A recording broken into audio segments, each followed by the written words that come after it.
한국에 또 손을 벌려야 합니까? 워싱턴의 전략회의실에서 터져 나온 이 한마디는 지금 세계가 마주한 가장 비참한 현실입니다. 그동안 세계 강대국들은 미국을 믿고 스스로의 안보와 시스템을 방치했습니다. 정세가 급변하자 그제야 황급히 눈을 뜬 그들이 본 것은 이미 모든 판이 한국의 방식대로 뒤집혀 있다는 사실이었습니다. 지난 수십 년간 강대국들이 안일하게 손을 놓고 즐기는 동안 대한민국은 오직 자신들만의 정교한 설계도로 미래를 깎고 있었습니다. 미국과 러시아가 사고를 칠 때마다 세상은 비로소 깨닫고 있습니다. 이미 이 세계의 모든 핵심 엔진을 손에 쥐고 흔들고 있는 나라는 한국이라는 사실을 말이죠. 그들이 눈을 떴을 땐 이미 한국이 세상의 모든 정답을 독점하고 있었습니다. 도대체 이 작은 나라는 지난 70년 동안 어둠 속에서 무엇을 갈고 닦아왔기에 세계가 멈추는 순간 가장 먼저 한국의 이름부터 부르게 된 걸까요? 미국은 여전히 세상의 주인인 척하지만 그들의 시스템조차 한국 없이는 단 하루도 돌아가지 못합니다. 이제 그 소름 돋는 진실, 강대국들이 뒤늦게 깨달은 한국의 진짜 위력을 지금부터 공개합니다. 영상을 시청하신 후 마음에 드신다면 좋아요와 구독 버튼을 꼭 눌러주세요. 여러분의 관심이 저에겐 큰 힘이 됩니다. 그럼 바로 시작하겠습니다. 미국이 이란을 향해 자신들의 무기고가 바닥날 때까지 신나게 불을 지르고 있는 동안 중동의 국가들은 비처럼 쏟아지는 이란의 미사일 공격에 밤낮 없이 시달려야 했습니다.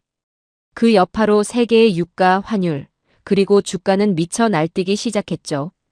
그런데 여기서 한 가지 여러분이 모르는 불편한 진실이 있습니다. 미국이 이렇게 사고를 치는 동안 그 뒤에서 묵묵히 이 파국을 수습하고 있는 나라는 따로 있다는 사실이에요. 저는 미국의 하버드에서 국제정치를 가르치고 있는 줄리안 킹슬리입니다. 미 국방부와 나토 전략기획실의 최상위 자문 역할을 하고 있죠. 단순한 학자가 아니라 실제 글로벌 전쟁 시나리오와 공급망 붕괴 대응 매뉴얼을 작성하는 현실 설계자입니다. 지금 전 세계는 착각하고 있어요. 미국이 이 판을 짜고 있다고 말이죠. 하지만 지금 이 혼란 속에서 중동의 하늘을 뚫리지 않게 막아내고 멈춰버린 글로벌 경제의 혈관을 다시 뚫고 있는 건 미국의 무기가 아닙니다. 미국이 불을 지르며 낭비한 그 귀중한 시간과 자원의 빈틈을 가장 정교한 공학기술과 독한 집요함으로 메우고 있는 나라. 바로 한국입니다. 그런데 이 나라 상당히 흥미로운 나라예요. 도대체 어떻게 된 일인지 처음부터 짚어보겠습니다. 1991년 소련이 무너졌습니다. 냉전이 끝났죠. 워싱턴과 파리, 베를린의 엘리트들은 샴페인을 터뜨렸습니다. 이제 전쟁은 없다고 했어요. 전쟁의 역사는 끝났다고 했습니다. 그 확신 속에서 이들이 내린 결정이 있었죠. 방산 기업들을 통폐합했습니다. 재고를 없앴고 필요할 때만 만들면 된다는 논리를 내세웠어요. 적시 생산, 즉 낭비를 줄이고 효율을 높인다는 그럴싸한 논리가 30년 뒤 유럽의 전선을 무너뜨리는 씨앗이 됐습니다. 숙련된 기술자들은 은퇴했고 생산 라인은 해체됐죠. 새로운 전장 환경에 맞는 무기 개발은 멈췄습니다. 대신 이들은 과거의 기술에 기댔어요. 비싼 유지보수비만 잡아먹는 낡은 무기 체계를 붙들고 그게 여전히 세계 최강이라는 착각 속에 머물렀던 겁니다. 스스로 무기를 만드는 대신 이미 만들어진 무기를 유지하는 것으로 돈을 버는 구조가 굳어졌습니다. 혁신은 사라졌고 기득권만 남았죠. 우크라이나 전쟁이 터지자 그 착각이 산산조각 났습니다. 유럽은 포탄이 없었어요. 독일은 재고가 바닥났고 프랑스는 생산 속도가 너무 느렸습니다. 영국은 주문을 받아놓고도 납기를 맞추지 못했죠. 미국의 손을 내밀었더니 돌아온 답은 단 한마디였습니다. 생산이 불가능합니다. 이게 현실이었어요. 세계 최강이라 불리던 나라들이 막상 전쟁이 터지자 쏠 포탄 하나 제때 못 만드는 상황이 된 겁니다. 강대국들이 눈을 떠보니 제대로 된 무기를 실제로 만들고 있는 나라가 단 하나뿐이었습니다. 30년간 아무도 신경 쓰지 않던 그 나라. 극동의 작은 반도에서 조용히 그러나 치열하게 무기를 갈고 닦아온 나라. 바로 한국이었습니다. 한국은 냉전이 끝났다고 안도할 처지가 아니었죠. 휴전선 너머에는 여전히 포문이 한국을 향하고 있었으니까요. 서구가 평화를 자축하던 그 순간에도 한국에게 위협은 단 하루도 사라진 적이 없었습니다. 북한의 포병 전력은 세계 최대 규모입니다. 탄도미사일은 끊임없이 진화했고 핵 위협은 현실이었어요. 한국은 그 위협에서 살아남기 위해 국방력과 방산 개발에 모든 것을 쏟아부었습니다. 선택이 아니라 생존의 문제였으니까요.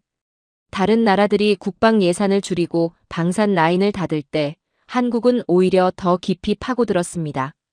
그렇게 30년을 버텼고 그 30년이 지금 폭발적으로 빛을 발하고 있는 겁니다. 그 위협에 대응하기 위해 한국이 개발한 레이더와 방공망은 단순히 성능이 좋은 수준이 아닙니다. 세계에서 가장 좁은 전장에서 가장 빠른 시간 안에 대응하도록 설계된 체계입니다. 적의 포탄이 날아오는 순간 발사 지점을 역추적해 즉각 반격하는 대화력전 기술은 서구가 이론으로만 연구하던 것을 한국은 실전 데이터로 완성했죠. 그리고 한국에겐 또 하나의 결정적인 조건이 있었습니다. 핵이 없다는 것이었어요. 핵이 없다는 건 단순한 약점이 아닙니다. 그것은 한국에게 다른 선택을 강요했죠.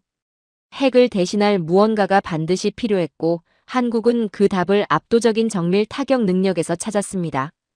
천무 다연장 로켓은 수백 킬로미터 밖의 표적을 오차 몇 미터 안에 타격합니다.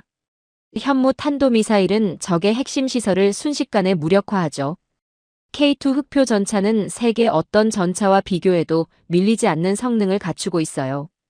이것들은 단순한 무기가 아닙니다. 적이 도발하면 즉각 응징하겠다는 정치적 의지를 담은 공학적 결과물입니다. 이 무기들은 나토 표준을 완벽히 충족하면서도 실제 전장 데이터가 반영된 실전형 체계입니다. 폴란드에서도 중동에서도 어떤 전장에서도 즉시 투입이 가능한 범용성이 세계가 한국 무기에 열광하는 진짜 이유죠. 이제 중동 이야기를 해보겠습니다. 중동 국가들은 오랫동안 막대한 오일 머니를 쥐고 있었습니다. 그런데 왜 자체 무기를 만들지 않았을까요? 단순히 기술이 없어서가 아닙니다. 사우디, 아랍에미리트, 카타르 같은 나라들은 미국의 에이브람스 전차와 유럽의 전투기를 즉시 구매할 수 있었어요. 무기를 처음부터 개발하려면 수십 년의 시간과 막대한 실패 비용이 들죠. 왕정 체제를 유지해야 하는 이들에게 실패 없는 즉각적인 군사력 증강이 훨씬 안전한 선택이었습니다. 게다가 미국산 무기를 사는 건 단순한 군사 거래가 아니었어요. 미국과의 동맹을 사는 거였습니다. 미국이 중동의 석유 수출 항로를 지켜주는 대가로 무기를 팔았고 중동은 그 보안 우산 아래 자체 방위력을 키울 이유가 없었죠. 더 교묘한 이유도 있었습니다. 자국 군부가 강해지면 왕정 체제의 정치적 위협이 될 수 있다는 겁니다. 외국 기술에 의존하는 무기는 제작국의 허가 없이는 운용이 불가능합니다. 통치자 입장에서는 오히려 그게 더 안전한 군사력이었던 거예요. 그러다 보니 중동의 산업 구조는 정유시설과 토목에만 집중됐습니다. 고도의 정밀 공학이나 시스템 통합을 할 제조업 기반이 전혀 없었죠. 서구는 무기는 팔았지만 핵심 기술은 절대 넘겨주지 않았습니다. 무기가 고장나면 비싼 수리비를 내고 기술자를 불러야 했어요. 부품이 떨어지면 몇 달을 기다려야 했습니다. 수십 년간 그 종속적 안보 구조 안에 갇혀 있었던 겁니다. 그런데 미국이 전략의 무게 중심이 급변하기 시작하면서 상황이 바뀌었습니다. 중동은 처음으로 자신들만의 독자적인 방패가 필요하다는 걸 깨달았죠. 한국은 그 순간 전혀 다른 제안을 내밀었습니다. 무기만 파는 것이 아니라 만드는 기술 자체를 이전해주겠다고 했어요. 현지에서 직접 생산하고 직접 운용하고 직접 수리할 수 있는 능력을 갖추게 해주겠다는 겁니다. 서구가 수십 년간 단 한 번도 들어주지 않았던 조건이었습니다. 그 제안을 한국이 내밀었죠. 중동 국가들이 한국을 바라보는 시선이 달라진 건 그때부터였어요. 단순한 무기 공급자가 아니라 안보 주권을 함께 만들어가는 파트너로 보기 시작한 겁니다. 여러분은 지금 단순한 무기 수출 이야기를 듣고 계신 게 아닙니다. 30년간 와인 잔을 들고 안주하던 강대국들이 자신들의 몰락을 깨닫고 유일하게 생존의 기술을 보유한 대한민국 앞에 머리를 숙이는 거대한 역사의 변곡점을 보고 계신 겁니다. 이것은 공학의 승리입니다. 그리고 동시에 지옥을 견뎌낸 자들만이 가질 수 있는 냉혹한 현실 감각의 승리입니다. 강대국들이 한국을 압박하려 할 때마다 반드시 벌어지는 일이 있습니다. 그 압박의 칼날이 어김없이 자기 자신의 목을 향하게 된다는 거예요. 우연이 아닙니다. 구조적 필연입니다. 지금부터 그 구조를 하나씩 해부해 보겠습니다. 미국부터 시작하죠. 여러분, 2차 세계대전 당시 미국을 가리켜 민주주의의 병기창이라고 불렀습니다. 전 세계 연합국이 쓸 무기를 미국이 공급했던 거예요. 그런데 지금 그 역할을 누가 하고 있는지 아십니까? 대한민국입니다. 이건 비유가 아닙니다. 실제로 벌어지고 있는 일이에요. 중동에서 이란과의 충돌이 격화되면서 미군은 토마호크 미사일을 비롯한 핵심 정밀 타격 자산을 쏟아부었습니다. 문제는 그 다음이었습니다. 재고가 바닥났어요. 그런데 미국이 미사일 한 발을 새로 만드는데 걸리는 시간이 얼마인지 아십니까? 최소 3년입니다. 전쟁은 지금 이 순간에도 돌아가고 있는데 미국은 3년을 기다려야 한다는 겁니다. 그 공백을 누가 메우고 있겠습니까? 한국이었습니다. 그런데 더 충격적인 사실이 있습니다. 한화 에어로스페이스가 미국 현지에 155mm 포탄 장약 공장을 짓기 시작했습니다. 미군이 쓸 탄약을 한국 기업이 미국 땅에서 직접 생산하는 구조가 된 거예요. 이게 무엇을 의미하는지 아시겠습니까? 한국은 이제 미국의 무기 수입국이 아닙니다. 미군의 병참 관리 체계 깊숙이 들어간 안보 시스템의 실질적 관리자입니다. 한국과 미국 사이에는 국방 상호 조달 협정이라는 것이 맺어져 있습니다. 한미방산 기업이 동등한 지위로 서로의 시장에 접근할 수 있다는 협정이에요. 이 협정의 의미는 단순합니다. 이제 미국은 한국의 방산 생산력이 멈추면 자국의 전쟁 수행 능력 자체가 마비되는 운명 공동체가 됐다는 겁니다. 미국이 한국을 압박한다는 것은 곧 자신의 군사력을 스스로 갉아먹는 행위입니다. 그래서 미국은 한국을 함부로 대하지 못하는 거예요. 이제 일본을 보겠습니다. 일본은 한때 한국의 기술 스승을 자처했던 나라죠. 그런데 지금은 어떻습니까? 일본의 제조업은 한국의 소재와 부품, 장비 없이는 사실상 돌아가지 않는 구조가 됐습니다. 이걸 일본 스스로 증명한 사건이 있었어요.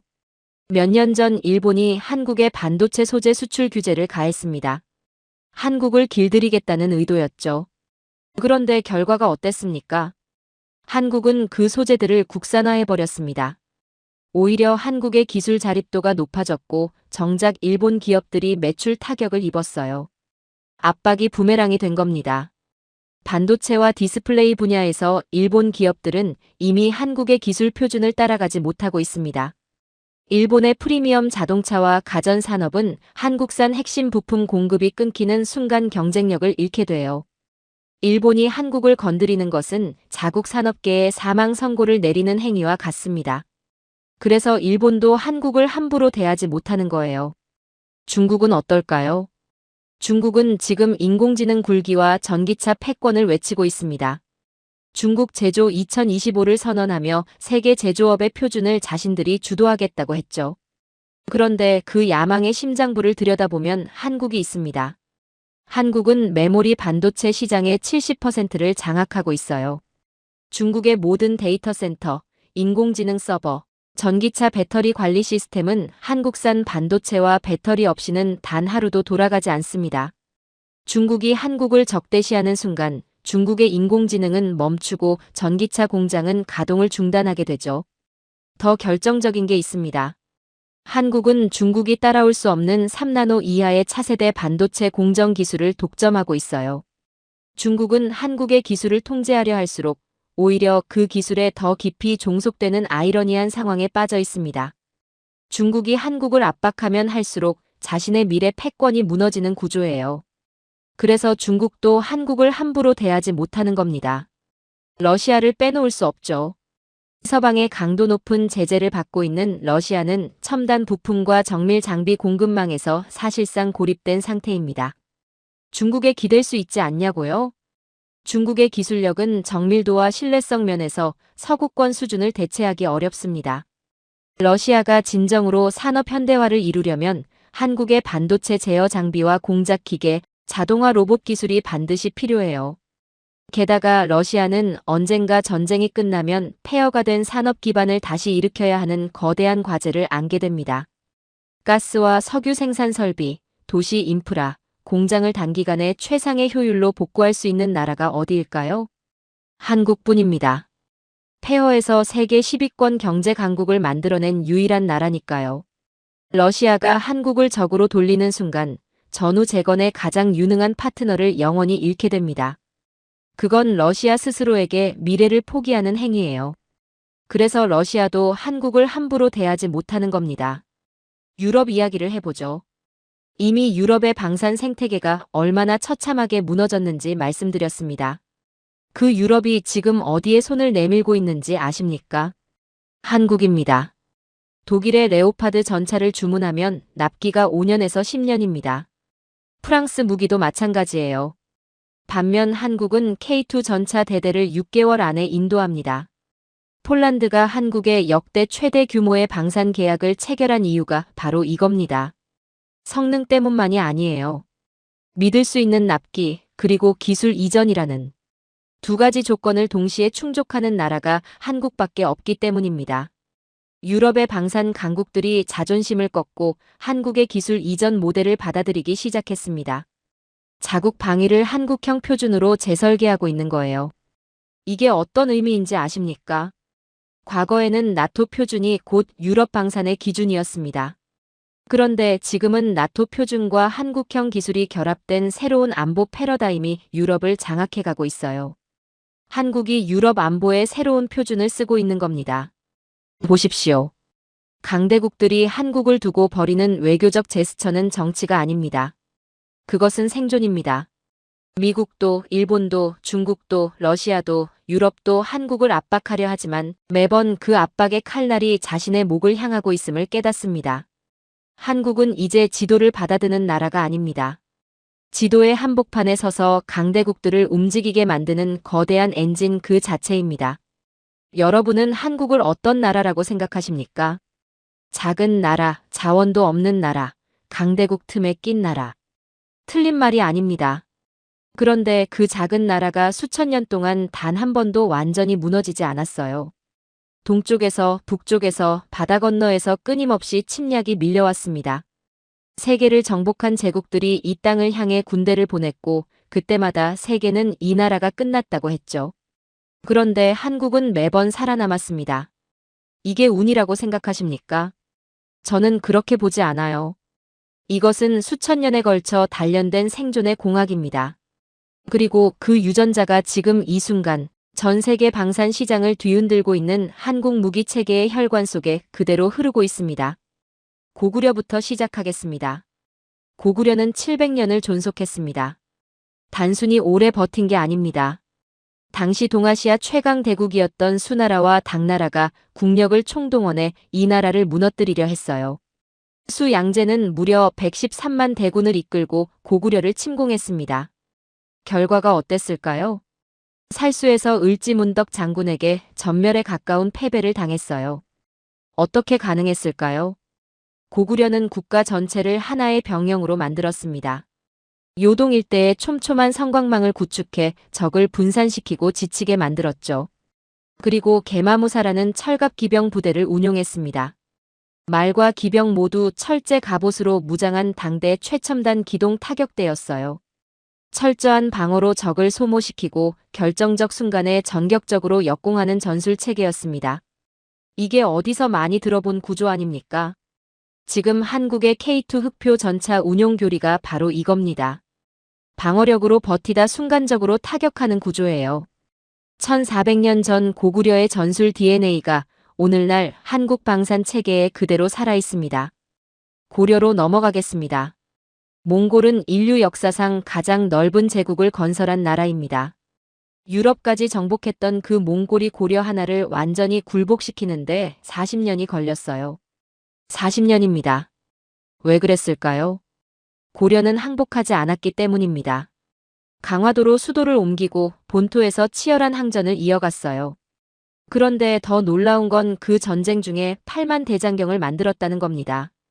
나라가 불타는 와중에 인류 최고의 기록 문화유산을 완성한 거예요.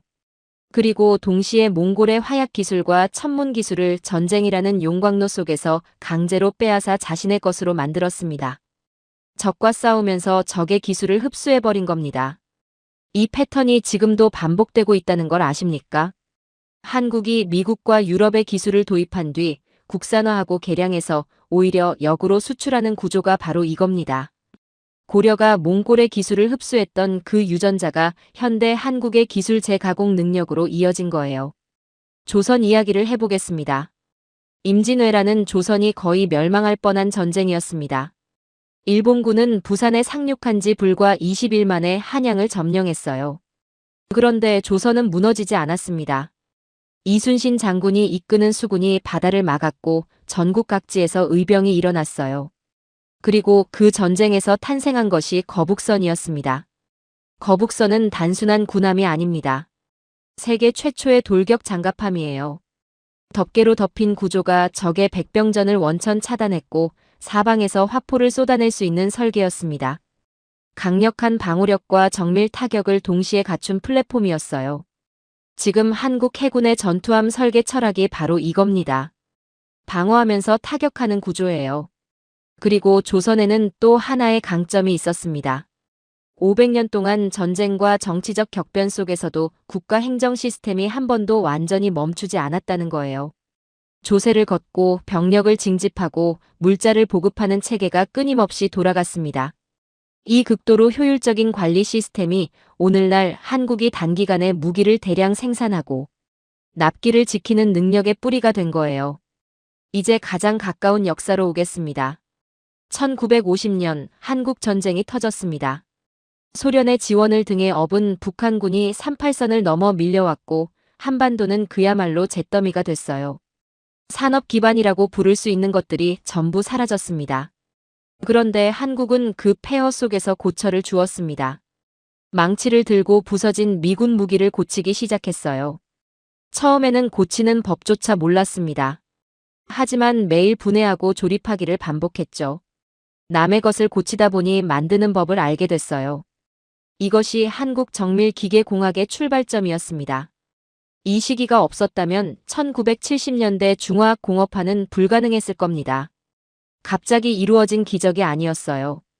폐허에서 시작한 기술 축적의 필연적 결과였죠. 그리고 그 이후 70년. 한국은 세계에서 유일하게 전쟁이 끝나지 않은 나라입니다.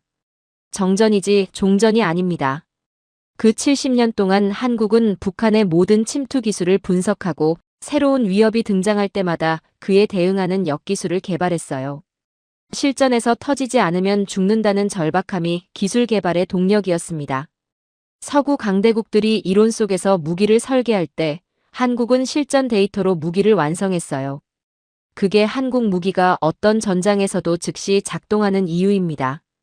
한 학생이 손을 들었습니다. 교수님, 오랜 전쟁 역사를 가진 나라가 한국만은 아닌데 왜 유독 한국만 이런 기술 축적으로 이어진 건가요? 핵심을 찌르는 질문이에요.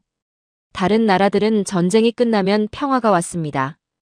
군비를 줄이고 기술자들을 내보내고 라인을 닫았죠. 한국은 그 평화가 없었습니다. 정전 이후에도 위협은 단 하루도 사라지지 않았어요. 그래서 한국의 방산 생태계는 70년 동안 단 한 번도 완전히 꺼진 적이 없습니다. 그 연속성이 축적이 되고 그 축적이 지금의 기술 지배력이 됐어요. 보십시오. 이것은 단순한 역사 기록이 아닙니다. 대한민국이라는 국가가 수천 년간 수행해온 생존 시뮬레이션입니다. 고구려의 철갑기병, 고려의 기술 흡수, 거북선의 장갑, 전후 폐허에서 시작한 기술 축적, 그리고 70년의 실전 데이터. 이 모든 것이 지금 여러분이 보는 한국 방산과 반도체, 미래 기술의 혈관 속에 그대로 흐르고 있습니다. 한국은 운이 좋아서 성장한 나라가 아닙니다. 멸망의 위기를 가장 정밀한 공학적 자산으로 치환해온 인류 역사상 유일한 민족입니다. 1953년 한국 전쟁이 끝났습니다. 아니, 정확히는 멈췄습니다. 서울은 잿더미였어요. 전국의 산업시설 대부분이 파괴됐고 국민소득은 당시 아프리카 최빈국 수준이었죠. 세계는 이 나라가 다시는 일어서지 못할 거라고 했습니다. 원조나 받으며 겨우 연명할 거라고 했어요. 그런데 지금 한국은 세계 10위권 경제 강국입니다. 반도체, 조선, 자동차, 방산, 배터리. 전 세계가 한국 없이는 돌아가지 않는 구조가 됐죠. 남들이 200년에 걸쳐 이룬 산업화를 한국은 30년 만에 끝냈습니다. 단순히 열심히 해서가 아니에요. 매 순간 성공이 아닌 생존을 위해 기술을 갈아 넣었기 때문이죠. 지금부터 그 공학적 경로를 하나씩 해부해 보겠습니다. 시작은 쇳물이었습니다. 1960년대 후반 한국 정부가 제철소를 짓겠다고 선언했을 때 세계가 비웃었어요. 당시 한국에는 철강 산업의 기초라고 부를 수 있는 것이 아무것도 없었습니다. 세계은행은 차관 지원을 거절했죠. 불가능하다고 했습니다. 그런데 한국은 일본의 배상금을 끌어모아 포항에 제철소를 세웠어요. 이게 단순한 공장 건설이 아니었습니다. 산업의 쌀을 스스로 확보하겠다는 생존의 선언이었죠. 철이 없으면 배도 못 만들고 전차도 못 만들고 건물도 못 세웁니다. 모든 산업의 근간이 철강이에요. 한국은 그 근간을 누구의 도움도 없이 맨 땅에서 세운 겁니다. 포항제철이 처음 쇳물을 뽑아낸 날 현장에 있던 엔지니어들이 눈물을 흘렸다고 하죠. 그 쇳물 한 방울이 단순한 철이 아니라 이 나라의 미래가 가능하다는 증거였으니까요. 그리고 그 눈물의 의미는 시간이 지날수록 더 선명해졌습니다. 포항제철이 생산한 철강이 한국 조선업의 뼈대가 됐고 자동차 산업의 외피가 됐고 방산 무기의 장갑이 됐으니까요. 한 방울의 쇳물이 대한민국 산업 전체를 떠받치는 주춧돌이 된 겁니다. 그 철강이 토대가 되어 조선업이 태동했습니다. 조선업 이야기는 더 극적이에요. 정주영 회장이 배를 한 척도 만들어 본 적 없는 상태에서 영국의 선박 회사를 찾아갔습니다. 배를 만들 테니 먼저 돈을 달라고 했죠. 당연히 거절당했습니다. 그런데 정주영 회장이 지갑에서 500원짜리 지폐를 꺼냈어요. 거기에 그려진 거북선을 가리키며 말했습니다. 우리는 이미 400년 전에 철갑선을 만든 민족입니다. 그 한마디로 계약을 따냈어요. 단순한 일화가 아닙니다. 이게 한국인의 본질이죠. 없으면 만들고 모르면 배우고 안 되면 될 때까지 밀어붙이는 겁니다. 한국은 영국과 일본의 조선 기술을 철저히 분석했습니다. 그리고 그것을 그대로 따라하지 않았어요. 더 넓은 도크, 더 효율적인 공정, 더 빠른 납기 구조로 완전히 재설계했죠. 도크라는 공간을 단순한 건조장이 아니라 조립장으로 개념 자체를 바꿔버린 겁니다. 육지에서 배의 조각을 만들어 가져와 붙이는 블록 공법을 극한까지 발전시켰어요. 유럽 조선소들이 100년 넘은 관습대로 배를 짜맞추는 동안 한국은 공정 자체를 혁명적으로 바꿔버렸죠. 결국 세계 조선업을 평정했습니다. 지금 전 세계 바다를 오가는 선박의 상당수가 한국에서 만들어진 거예요. 반도체 이야기를 빠뜨릴 수 없죠. 1980년대 미국과 일본이 반도체 시장을 완전히 장악하고 있었습니다. 한국이 이 시장에 뛰어들겠다고 했을 때 업계 전문가들은 무모한 짓이라고 했어요. 기술도 없고 경험도 없는 나라가 세계 최고 기술 집약 산업에 도전한다는 게 말이 되냐고 했죠. 그런데 한국은 뛰어들었습니다. 수없이 실패했어요. 공정을 잘못 짜서 웨이퍼 전체를 날려먹기 일쑤였고 수율이 바닥을 기었죠. 그런데 한국이 선택한 전략이 있었습니다. 경기 침체기에 오히려 공장을 증설하는 역발상 투자였어요. 경쟁국들이 불황의 라인을 멈출 때 한국은 오히려 생산 능력을 키웠죠. 그 결과 불황이 끝나고 시장이 살아났을 때 한국만 공급 능력을 갖추고 있었습니다. 그렇게 시장을 장악해 나갔어요. 지금 한국은 메모리 반도체 시장의 70%를 쥐고 있습니다. 전 세계 인공지능 서버, 스마트폰, 데이터 센터가 한국 반도체 없이는 돌아가지 않아요. 그뿐만이 아닙니다. 한국은 인공지능 시대의 핵심 부품인 고대 역폭 메모리, 즉 HBM 시장의 90% 이상을 장악하고 있죠. 전 세계 인공지능 기업들이 한국의 반도체 공급 일정에 맞춰 자신들의 개발 로드맵을 조정하는 겁니다. 한국이 공급을 늦추면 전 세계 인공지능 개발이 늦어지는 구조예요. 이 나라가 세계 기술의 속도를 결정하고 있는 겁니다. 그런데 한국이 멈추지 않았습니다. 국토 전체를 초고속 통신망으로 연결하는 작업을 시작했어요. 이게 단순한 인터넷 깔기가 아니었죠. 모든 산업 데이터를 실시간으로 공유하고 처리할 수 있는 국가 단위의 거대한 실험실을 만든 겁니다. 인류 역사상 유례없는 국가 단위 시스템 개조였어요. 이 초고속 인프라가 있었기에 인공지능, 로봇, 방산의 정밀 타격 기술이 실시간 데이터로 진화할 수 있었죠. 한국 무기가 실전 데이터 기반으로 끊임없이 업그레이드되는 이유가 바로 이 인프라 덕분입니다. 한 학생이 손을 들었습니다. 교수님, 다른 개발도상국들도 비슷한 노력을 했는데 왜 유독 한국만 이런 결과를 만들어낸 건가요? 두 가지입니다. 첫째는 국가와 기업이 한 방향을 바라봤다는 거예요. 한국의 성장은 시장 논리에만 맡기지 않았죠. 국가가 산업의 방향을 설계하고 기업이 그 표준을 선점하는 전략적 파트너십으로 이루어졌습니다. 어느 산업을 키울지, 어느 기술을 확보할지를 국가와 기업이 함께 결정하고 함께 투자했어요. 이 구조가 자원과 역량을 한 곳에 집중시킬 수 있었던 이유죠. 둘째는 생존의 절박함이었습니다. 한국의 기업인들은 단순히 돈을 벌기 위해 사업을 한 게 아니에요. 이 나라가 살아남으려면 반드시 이 기술을 확보해야 한다는 절박함으로 움직였죠. 그 절박함이 불황에도 투자를 멈추지 않게 했고 실패에도 다시 일어서게 했습니다. 다른 나라의 기업인들이 수익률을 계산할 때 한국의 기업인들은 이게 안 되면 나라가 없다는 각오로 달려들었어요. 그 차이가 결국 결과의 차이를 만들어낸 겁니다. 지금 중동과 동남아시아, 유럽의 방산 강국들이 한국 모델을 벤치마킹하는 이유가 여기에 있습니다. 한국이 수출하는 건 제품만이 아닙니다. 폐허에서 정상까지 도달하는 생존의 알고리즘 자체를 수출하고 있는 거죠. 세계는 한국의 제품을 사는 게 아닙니다. 한국이 증명해낸 불가능을 가능으로 바꾸는 그 방정식을 사고 싶어 하는 겁니다. 여러분, 컴퓨터를 생각해 보십시오. 아무리 뛰어난 소프트웨어를 만들어도 그것을 실제로 구동하는 운영체제가 없으면 아무 소용이 없습니다. 미국이 인공지능을 설계하고 일본이 소재를 고민하고 유럽이 규제를 만들어도 그 모든 것을 실제로 돌아가게 만드는 엔진이 있어야 하죠. 지금 그 엔진이 어디 있습니까? 대한민국입니다.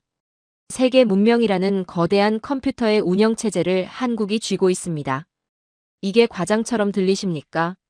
지금부터 하나씩 증명해 드리겠습니다. 첫 번째, 인공지능 이야기부터 시작하죠. 지금 전 세계는 인공지능 열풍에 빠져 있습니다. 미국의 거대 기술 기업들이 수백조 원을 쏟아부으며 인공지능 개발에 뛰어들고 있어요. 그런데 그 인공지능의 심장부를 들여다보면 한국이 있습니다. 인공지능 서버의 핵심 부품인 고대 역폭 메모리에 대해 이야기했었죠. 인공지능이 방대한 데이터를 초고속으로 처리하려면 반드시 이 부품이 필요해요. 미국이 아무리 뛰어난 인공지능 두뇌를 설계해도 한국에 HBM이 없으면 그 두뇌는 작동하지 않습니다. 말 그대로 멍청한 기계가 되는 거예요. 엔비디아가 만드는 인공지능 반도체 안에 들어가는 HBM이 한국 것입니다. 한국이 공급을 늦추면 전 세계 인공지능 개발이 늦어지는 구조입니다. 이 나라가 세계 기술 혁신의 속도를 결정하고 있는 거죠. 일본과 미국 기업들이 수십 년간 메모리 사업을 포기하고 떠날 때 한국만이 끝까지 버텼습니다. 그 인내가 지금 세계 인공지능 패권의 열쇠를 한국 손에 쥐어준 거예요. 두 번째, 제조업 이야기입니다. 독일 하면 세계 최고의 제조업 강국이라는 이미지가 있죠. 장인 정신, 정밀공학, 수백 년의 제조 전통. 그런데 지금 그 독일의 공장들이 한국식 생산 관리 시스템을 배우러 옵니다. 한국의 제조업 로봇 밀도는 세계 1위입니다. 독일도 일본도 한국을 따라오지 못하고 있어요. 과거 유럽과 일본이 장인의 손맛으로 물건을 만들 때 한국은 그 손맛을 디지털화해서 로봇에 이식했습니다.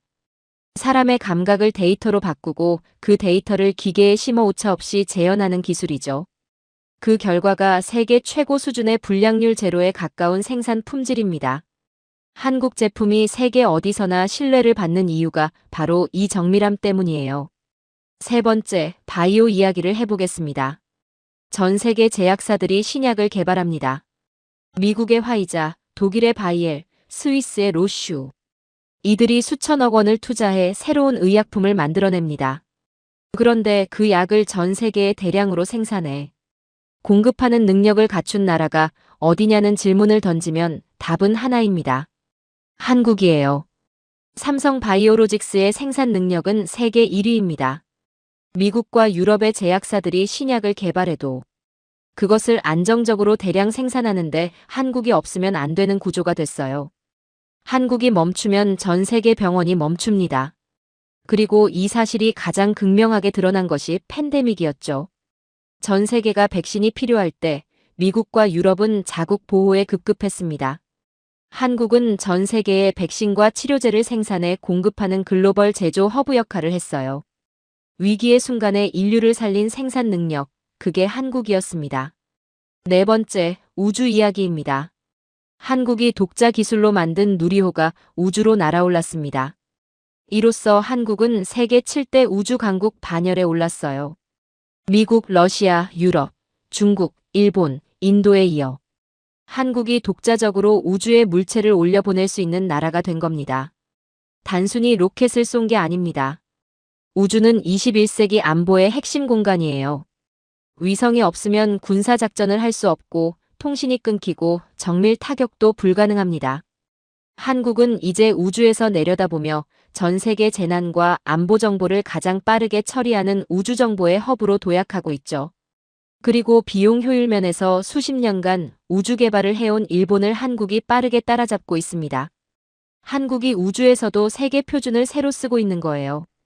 다섯 번째, 원전 이야기를 해보겠습니다. 전 세계가 탄소 중립을 외치며 에너지 전환에 몸부림치고 있습니다. 태양광과 풍력만으로는 한계가 있어요. 결국 가장 안정적이고 효율적인 에너지원인 원전으로 다시 눈을 돌리고 있죠. 그런데 원전을 제대로 짓는 나라가 얼마 없습니다. 일본은 후쿠시마 사고 이후 신뢰를 잃었어요. 프랑스는 원전 건설 비용이 폭증하고 공기가 수년씩 늦어지는 문제로 허덕이고 있습니다. 미국도 상황이 크게 다르지 않아요. 한국의 APR-1400 원전은 미국과 유럽의 안전 기준을 동시에 통과한 세계 유일의 원전입니다. 예산 안에 제때 완벽한 안전성으로 짓는 나라가 한국밖에 없어요. 아랍에미리트 바라카 원전이 그 증거죠. 세계 최초로 아랍 국가에 세워진 원전, 그걸 완성한 나라가 한국입니다. 한 학생이 손을 들었습니다. 교수님, 한국이 이렇게 많은 분야에서 세계 1위를 차지하고 있는데 정작 한국 사람들은 왜 그걸 잘 모르는 것 같나요? 날카로운 질문이에요.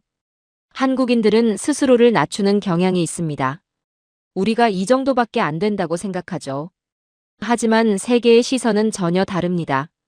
반도체, 조선, 방산, 바이오, 원전, 배터리. 이 모든 분야에서 한국이 없으면 세계가 멈추는 구조가 됐어요. 한국은 더 이상 남의 것을 따라 하는 나라가 아닙니다. 전 세계가 한국의 업데이트를 기다리는 나라가 됐죠. 과거에는 미국 표준을 따르는 게 당연했습니다. 그런데 지금은 한국의 반도체 공정 표준, 한국의 방산 생산 방식, 한국의 원전 건설 모델이 전 세계의 새로운 기준이 되어가고 있어요. 미국이 인공지능의 설계를 하고 일본이 소재를 고민하고 유럽이 규제를 만드는 동안 그 모든 것을 하나로 묶어 실제로 돌아가게 만드는 나라가 대한민국입니다. 세계 문명이라는 거대한 컴퓨터. 그 운영체제를 대한민국 표준으로 갈아엎고 있는 겁니다. 사람들은 한국의 성공을 기적이라고 부릅니다. 그런데 저는 그 말이 한국인들을 모욕하는 말이라고 생각해요. 기적이 아닙니다. 이건 철저하게 계산된 승리죠. 남들이 관성에 젖어 있을 때 한국은 그 관성을 비효율이라 규정하고 삭제해버렸어요. 남들이 매뉴얼을 읽을 때 한국은 그 매뉴얼의 근본 원리를 파헤쳐 더 효율적인 시스템을 재설계했죠. 남들이 전통을 지키느라 시간을 허비할 때 한국은 그 전통이 왜 존재하는지를 물었습니다. 그리고 답이 없으면 과감히 버렸어요. 지금부터 그 한국식 효율의 실체를 해부해 보겠습니다. 포스코 이야기부터 시작하죠. 1970년대 포스코가 막 가동을 시작했을 때의 일입니다. 일본 철강 전문가들이 조언을 하러 왔어요. 우리 방식대로 하라고 했죠. 배합비를 이렇게 맞추고 온도는 이렇게 유지하고 압력은 이 범위 안에서 관리하라고 했습니다. 그런데 포스코의 현장 엔지니어들이 그 조언을 무시했어요. 왜 그랬을까요? 한국이 들여오는 원료는 일본과 달랐습니다. 산지도 달랐고 성분 구성도 달랐죠. 일본 방식을 그대로 적용하면 효율이 나오지 않았어요. 그래서 한국 엔지니어들은 매일 수천 건의 온도와 압력 데이터를 직접 기록하기 시작했습니다. 원료가 바뀔 때마다 최적의 배합비를 찾아내는 실험을 반복했죠. 선진국들이 매뉴얼을 고집하는 동안 한국은 현장에서 직접 데이터를 쌓아 자신만의 표준을 만들어낸 겁니다. 그 결과가 어떻게 됐을까요? 일본 철강보다 더 강하고 더 저렴한 철을 만들어내는 한국형 조업 기술이 탄생했어요. 일본을 뛰어넘은 거죠. 그것도 불과 몇 년 만에요. 여기서 중요한 게 있습니다. 포스코의 성공이 단순히 철강 하나로 끝난 게 아니라는 거예요. 이 현장 데이터 축적의 방식이 한국 제조업 전체의 DNA가 됐습니다. 주어진 것을 따르는 게 아니라 현장에서 데이터를 쌓아 더 나은 방식을 직접 만들어내는 문화가 한국 산업 전반에 뿌리내린 거죠. 반도체 이야기를 다시 해보겠습니다. 반도체 공정에는 수율이라는 개념이 있습니다. 웨이퍼 하나에서 얼마나 많은 정상 칩이 나오는지를 나타내는 수치예요.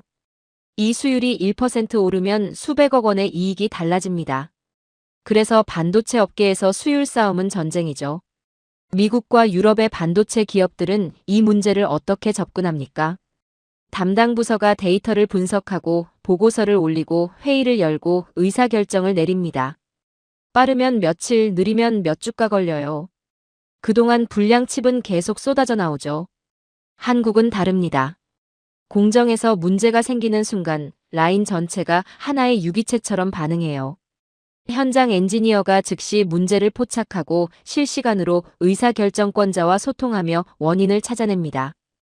24시간 교대로 라인을 모니터링하며 수율 0.1%를 올리기 위해 온몸을 던지죠. 조직 전체가 하나의 뇌처럼 움직이는 초고속 피드백 시스템이에요. 이게 미국과 유럽이 도저히 흉내낼 수 없는 한국의 진짜 무기죠. 삼성과 하이닉스가 메모리 반도체 세계 1위를 유지하는 이유가 기술력만이 아닌 거예요. 이 조직적 몰입의 속도가 경쟁자들이 따라오지 못하게 만드는 겁니다. 실제로 세계 최고의 반도체 기업들이 한국 공장을 방문하고 나서 하는 말이 있습니다. 우리가 가진 장비는 똑같은데 왜 한국에서만 이 수율이 나오는지 모르겠다고 하죠. 장비가 문제가 아닌 겁니다. 그 장비를 다루는 사람들의 몰입도와 시스템이 다른 거예요. 그러면 이 한국식 효율이 어디서 나왔는지 생각해 봐야 합니다. 한국의 빨리빨리 문화를 세계 사람들이 비웃던 때가 있었어요. 성급하다, 대충 한다, 사고를 친다고 했죠. 그런데 실체를 들여다보면 전혀 다른 이야기가 나옵니다. 한국의 빨리빨리는 무작정 서두르는 게 아닙니다. 프로세스 사이의 대기 시간을 제거하는 행위예요. 서구의 관리 체계는 결제 단계가 많습니다. 팀장에게 올리고 부서장에게 올리고 임원에게 올리고 회의를 잡고 승인을 받는 구조죠. 그 사이에 시간이 쌓입니다. 문제가 생겨도 해결이 늦어져요. 한국은 현장에서 바로 결정합니다. 문제가 생기면 그 자리에서 엔지니어가 의사결정권자와 직접 소통해 즉각 처리하죠. 이 결정의 속도가 한국을 세계 최고의 제조기지로 만든 겁니다. 납기를 지키는 능력, 불량률을 낮추는 능력, 문제를 빠르게 해결하는 능력. 이 모든 것의 뿌리가 결정의 속도에 있어요. 그리고 이 속도가 방산에도 그대로 적용되죠. 서구 방산 기업들이 설계 변경 하나에 몇 달씩 걸릴 때 한국은 현장에서 즉각 수정하고 반영합니다. 그래서 한국이 6개월 안에 전차 대대를 납품할 수 있는 거예요. 단순히 공장이 크고 인력이 많아서가 아닙니다. 결정이 빠르고 실행이 즉각적이고 피드백이 실시간으로 돌아가는 시스템 덕분이죠. 한 학생이 손을 들었습니다. 교수님, 그렇다면 서구 기업들도 한국 방식을 그대로 도입하면 같은 결과를 낼 수 있는 것 아닌가요? 좋은 질문이에요. 실제로 배우러 옵니다. 한국 공장에 해외 컨설턴트들이 찾아와 교과서적인 조언을 늘어놓죠. 그런데 흥미로운 일이 벌어집니다. 그 컨설턴트들이 현장 엔지니어들과 이야기를 나누다 보면 자신들이 모르는 공정 최적화 방법들이 이미 현장에 쌓여 있다는 걸 발견해요. 왜 그렇겠습니까? 서구 기업들이 컨설턴트를 고용해 이론을 적용하는 동안 한국의 현장 엔지니어들은 매일매일 실전에서 데이터를 쌓아왔기 때문입니다. 이론이 현장을 못 따라가는 거예요. 시스템을 도입한다고 해서 그 시스템을 운영하는 사람들의 몰입도까지 복사할 수는 없습니다. 그게 한국식 효율이 쉽게 복제되지 않는 이유죠. 그리고 여기에 한국만의 또 하나의 강점이 있습니다. 한국 사회의 눈높이예요. 한국 소비자들은 세계에서 가장 까다롭습니다. 조금이라도 불량이 있으면 가차없이 돌려보내죠. 최고가 아니면 의미 없다는 국민성이 기업들을 끊임없이 채찍질합니다. 그 채찍질이 세계 최고 수준의 품질 기준으로 이어졌고 그 기준이 수출 제품에도 그대로 적용된 거예요. 한국 제품이 세계 어디서나 불량이 없다는 신뢰를 얻은 이유가 바로 이겁니다. 한국인들의 정성 어린 땀방울이 기계에 스며든 결과죠. 사람들은 한국의 성공을 기적이라고 부릅니다. 하지만 이제 아시겠죠? 이건 기적이 아닙니다. 불필요한 것을 죽이고 비효율을 삭제하고 현장에서 데이터를 쌓아 시스템을 재설계한 결과예요. 한국은 시스템에 순응한 게 아닙니다. 시스템의 주인으로 군림한 거죠. 전 세계가 지금 동시에 무너지고 있습니다. 기후가 변하면서 사막이 넓어지고 있어요. 도시는 팽창하다 못해 스스로의 무게를 감당하지 못하고 있죠. 전염병은 끝났다 싶으면 또 다른 얼굴로 나타납니다. 에너지는 부족하고 식량은 줄어들고 물은 사라지고 있어요. 인류가 지금 이 난제들을 어떻게 해결하고 있는지 아십니까? 상당 부분을 한국이 해결하고 있습니다. 단순히 기술을 파는 게 아니에요. 붕괴 직전의 나라들에 살아갈 수 있는 기초 체력을 수혈하고 있는 거죠. 지금부터 그 현장들을 하나씩 들여다보겠습니다. 먼저 물 이야기부터 시작하죠. 중동과 북아프리카의 여러 나라들은 매년 식순환으로 국가 기능이 마비될 위기에 처합니다.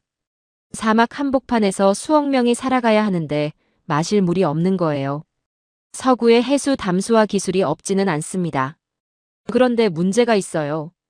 전력을 엄청나게 잡아먹는 구조죠. 운영 비용이 너무 높아서 실제로 가동하다 포기하는 사례가 속출했습니다. 수백억 원을 들여 설비를 지어놓고 전기요금을 감당 못해 방치하는 상황이 벌어진 거예요. 서구의 기술이 현장에서 작동하지 않았던 겁니다. 그런데 한국이 역삼투압 필터 기술을 혁신해서 에너지 소모를 절반 이하로 줄였어요. 물 생산 단가가 획기적으로 낮아졌죠. 그 결과 사막에서 농업이 가능해졌습니다. 물이 없어 굶어야 했던 사람들이 이제 직접 식량을 키울 수 있게 됐어요. 서구가 이론으로 설계한 기술이 현장에서 무너질 때 한국은 그 현장에서 작동하는 기술로 사막에 생명의 길을 열어준 겁니다. 도시 이야기를 해보겠습니다. 동남아시아와 중남미의 대도시들은 지금 심각한 위기에 처해 있어요. 인구가 폭발적으로 늘어나면서 도시 인프라가 한계에 달했죠.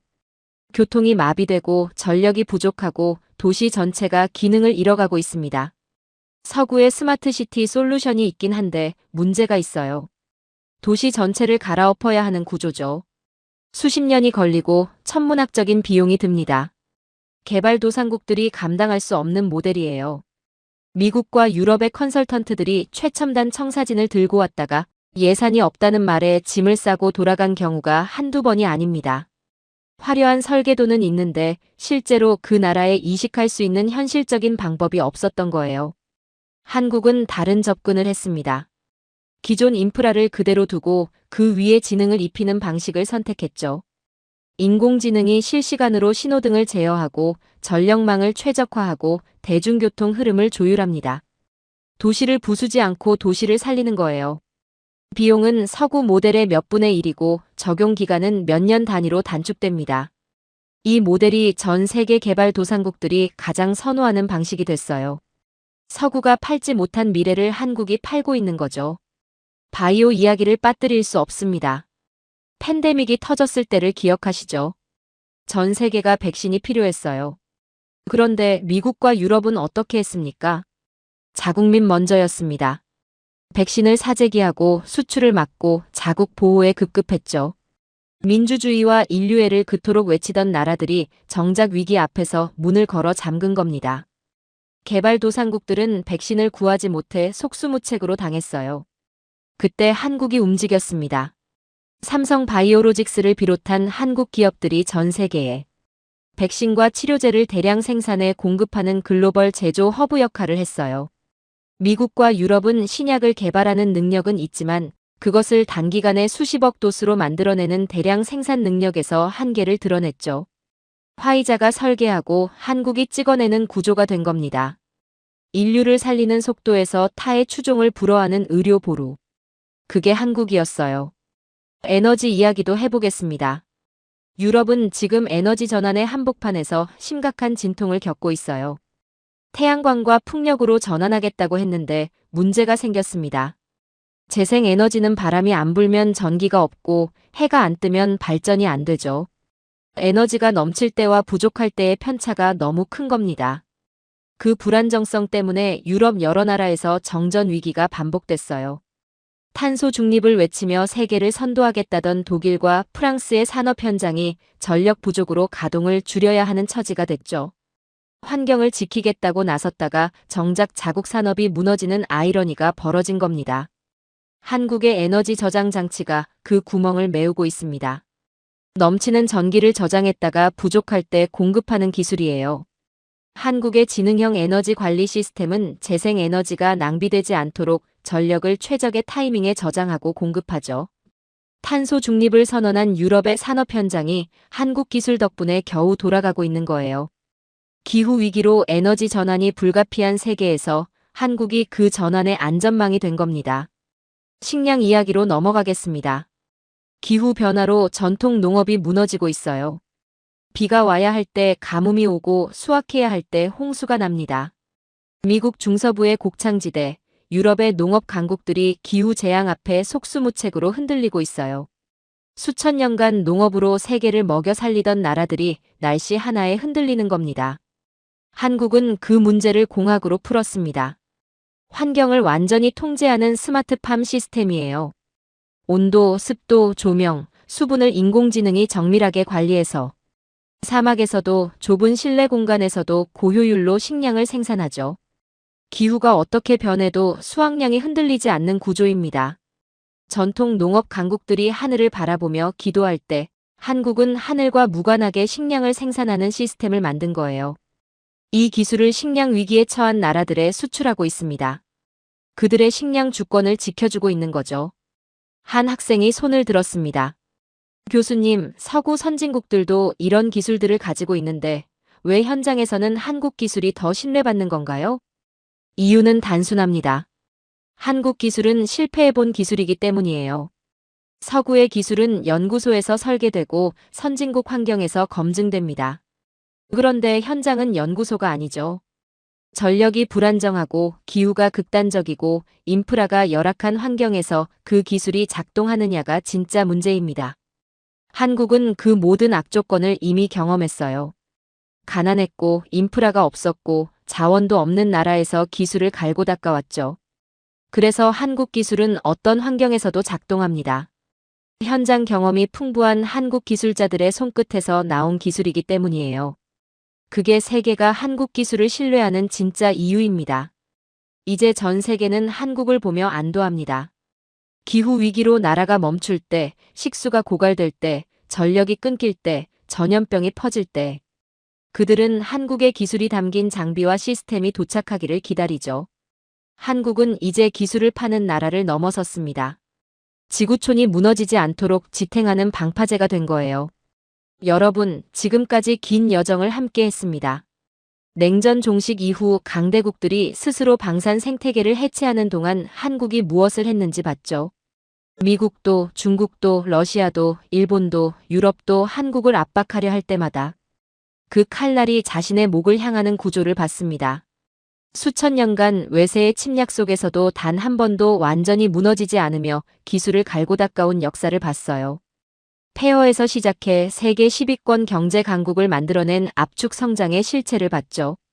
반도체, 원전, 바이오, 우주, 에너지 저장 장치까지 세계 문명의 운영체제를 한국이 장악해가는 현실을 봤습니다. 그리고 식수가 없는 사막에, 전력이 끊긴 도시에, 백신이 없는 나라에 한국이 해결책을 들고 나타나는 장면들을 봤어요. 이제 이 모든 것을 하나로 묶어야 합니다. 20세기의 지도는 강대국들이 그었습니다. 총구와 자본으로 선을 긋고 자신들의 이익에 따라 세계 질서를 설계했죠. 그런데 21세기의 지도는 다릅니다. 이제 지도를 그리는 것은 총구가 아닙니다. 기술이에요. 어떤 나라의 반도체가 세계의 인공지능을 구동하는지, 어떤 나라의 무기가 세계의 전선을 지키는지, 어떤 나라의 원전이 세계의 전력을 공급하는지, 어떤 나라의 시스템이 세계의 도시를 살리는지, 이 질문들에 대한 답이 21세기 세계 질서의 지도를 그리고 있습니다. 그리고 그 답의 한복판에 대한민국이 있어요. 그리고 한국 문화를 보십시오. 전 세계 젊은이들이 한국 드라마를 보고 한국 음악을 듣고 한국 음식을 먹습니다. 그런데 그것이 단순한 유행으로 끝나지 않아요. 한국의 정신, 한국인의 성실함과 집요함, 불가능을 가능으로 바꾸는 그 태도를 배우고 싶어 합니다. 세계의 젊은이들이 한국 기업에 취직하기 위해 한국어를 배우고 있어요. 한국 대학에 유학을 오고 있고 한국 기술자에게 공정을 배우러 옵니다. 기술과 문화가 함께 세계를 장악하고 있는 거죠. 이것이 바로 피벗스테이트, 세계의 중심축입니다. 과거의 강대국들은 힘으로 세계를 지배했습니다. 군사력으로 밀어붙이고 경제력으로 종속시켰어요. 그런데 그 방식은 언제나 저항을 낳았고 언제나 균열이 생겼죠.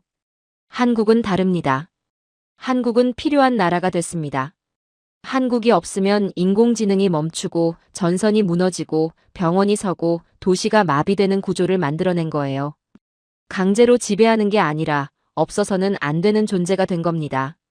이게 21세기 권력의 본질이에요.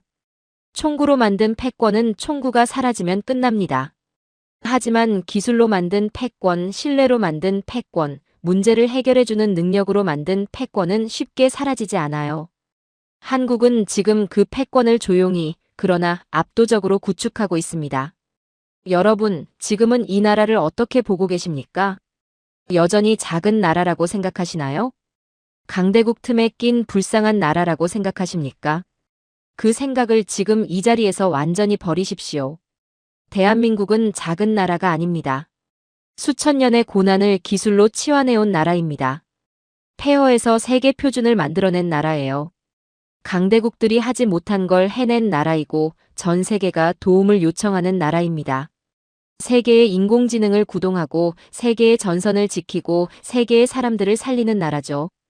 20세기의 지도는 강대국들이 펜으로 그었습니다. 21세기의 지도는 기술을 깎고 시스템을 짜고 인류의 붕괴를 막아내는 자들이 그립니다. 그 지도를 지금 대한민국이 그리고 있어요. 더 이상 눈치를 보는 변방의 나라가 아닙니다.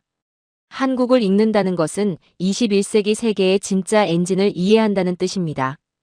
여러분은 지금 그 엔진의 심장부에 서 있습니다. 오늘의 사연은 여기까지입니다. 오늘 우리가 목격한 것은 단순한 분석이 아니었습니다. 강대국들이 와인 잔을 기울이는 동안 쇳물을 끓였고 세계가 잠든 사이 실전 데이터로 무기를 완성했습니다.